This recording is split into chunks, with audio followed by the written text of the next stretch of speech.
ఒక ఫాల్తుగాడు ఐఫోన్ కోసం అయ్యని దమ్దమ్ చేసి ఫోన్ కొనబెట్టింది మొత్తానికి. ఆ ఫోన్ కొన్నాక 4-5 నెలలు అయిందో లేదో ఏదో దావత్ కాడికి పోతే అది కింద పడి వలిగిపోయింది. దాన్ని చేయించాలంటే 20-30 వేలు కావాలట. దానికోసం మళ్ళీ డాడీ దగ్గరకు వచ్చి నాకు పైసలు కావాలా డాడీ ఫోన్ చేయించుకుంటానంటే వాళ్ళు అయ్యే నెత్తికి చేతులు పెట్టి ఏంద్రా గంత పెద్ద ఫోన్ కొనుక్కున్నావు నీకు అవసరం మారానంటే నువ్వు చేపిస్తావా లేకపోతే నేను చచ్చిపోవాలా అంటూ. అరే అవలగలరా అయ్యల్ని ఐఫోన్లు కొనియమని బాధ పెట్టే బదులు ఒక బర్రె నావును కొనియమనురి.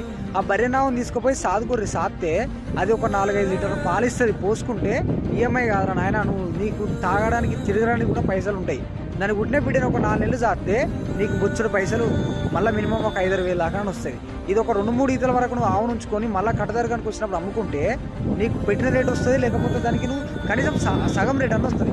అదే ఇప్పుడు నువ్వు ఒక ఐఫోన్ కొనుక్కుంటే నీకు అంత రేట్ వస్తుందా? అది కింద పడ్డ ప్రాబ్లమే, అది నీళ్ళ పడ్డ ప్రాబ్లమే, అది ఏమైనా దాంట్లో ప్రాబ్లమే. మళ్ళీ ఈఎంఐ కట్టాలి. ఈఎంఐ కట్టకుండా దాన్ని మనం ఒక 4-5 నెలలు ఆగినామనుకో ఆ ఇంటి కొత్తలు ఫోన్ నుంచి పోతే ఇజ్జత్ తీస్తాడు. దానికన్నా మనం ఒక బర్రెం కొనుక్కోవడం బెటర్ కదా. సో ఇప్పటికైనా మీరు ఆలోచించుర్రి. పెద్ద పెద్ద ఫోన్లు కొని సమాజంలో నేను సమాజానికి నేను చూపించుకోవాలి, లెవెల్ చూపించుకోవాలి కాదు. సమాజంలో ఫస్ట్ మనం ఎట్లా బతకాలని మనం మెదులుకోవాలనేది అర్థం చేసుకోరు. అంతేగాని సమాజం కోసం నాకు ఐఫోన్ కావాలి, నాకు డూప్ బండి కావాలి, నాకు కారు కావాలని చెప్పేసి అయ్యల్ని దమ్దమ్ చేసే కన్నా ఓ మంచి బర్రెను ఆవును కొనిచ్చి ఒక డైరీ ఫామ్ రన్ చేసే విధంగా మాట్లాడుకోరు.